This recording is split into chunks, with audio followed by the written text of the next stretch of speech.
I remember the moment I became untouchable.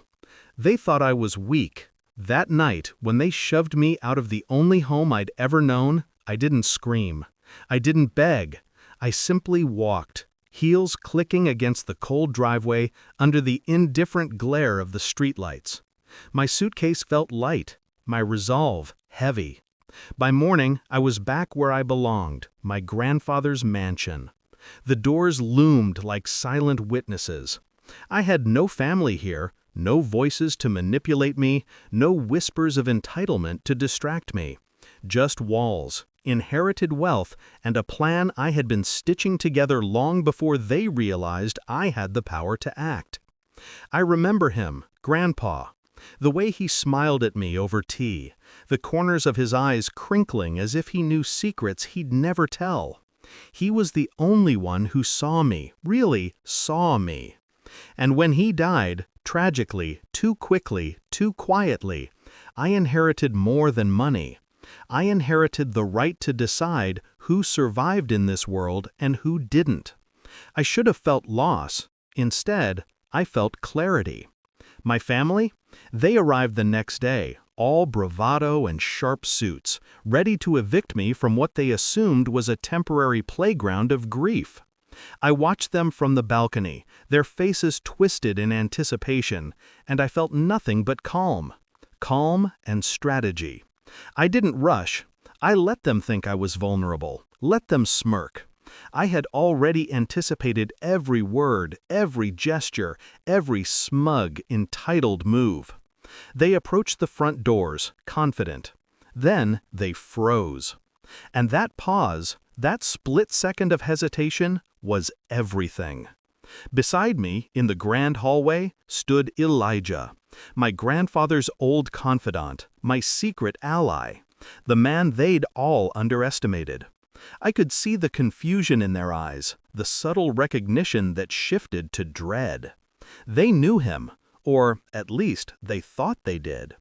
They didn't know he had signed over access codes, financial authority, and protective power of attorney directly to me before Grandpa even took his last breath.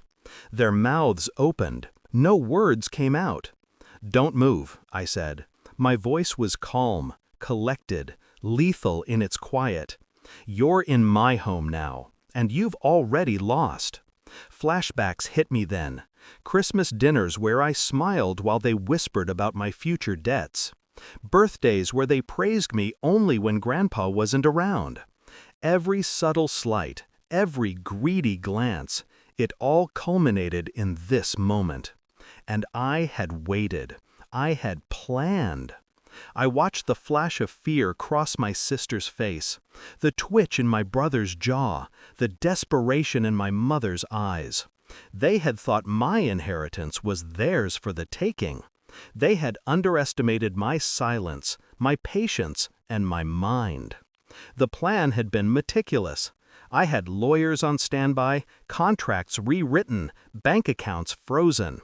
Every asset they believed they could access had been rerouted. Every ally they had counted on had been neutralized. And when they finally realized the depth of my preparation, it was too late. Elijah stepped forward, placing a hand lightly on my shoulder, a silent signal that the house, the fortune, the legacy, everything my family had tried to claim, was untouchable. They could scream, they could beg. It wouldn't matter. I had done nothing rash, nothing emotional, only precise, calculated justice. I let them stew in that moment, their arrogance dissolving into panic.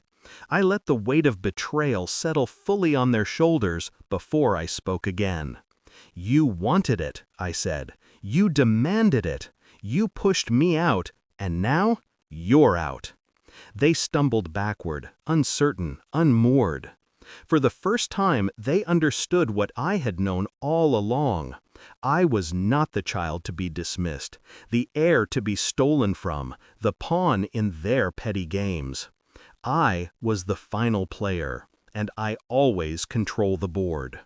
I watched them retreat down the drive, their pride shattered, their hunger for power exposed. And I realized something I hadn't expected. I didn't feel anger anymore. Only relief, satisfaction, the quiet, unshakable knowledge that justice, subtle and complete, had been served.